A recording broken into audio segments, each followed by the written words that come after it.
लाचखोर लिपिक एसीबीच्या जाळ्यात। चिखली पंचायत समितीमध्ये तक्रारकर्त्याकडून स्वीकारली 6,000 रुपयांची लाच। चिखली पंचायत समितीमधील समाज कल्याण विभागाचा लिपिक रवींद्र हिम्मतराव भंडारे याला तक्रारकर्त्याकडून 6,000 रुपयांची लाच स्वीकारताना लाचलुचपत प्रतिबंधक विभागाने रंगेहात पकडून गजाआड केले आहे।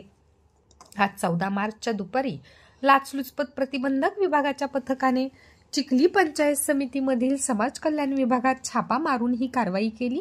तक्रारकर्त्याला समाज कल्याण विभागाकडून मिळणारे इलेक्ट्रिक पंप, स्प्रिंकलर पाईप व शिलाई मशीन मिळवून देण्यासाठी लिपिक रवींद्र भंडारे याने 12,000 रुपयांची लाच मागितली होती व त्यातील 1,000 रुपये अगोदर स्वीकारले होते व आज 14 मार्चला उर्वरित रकमेपैकी 6,000 रुपये स्वीकारताना लाचलुचपत प्रतिबंधक विभागाने रवींद्र भंडारे याला रंगेहात पकडले आहे।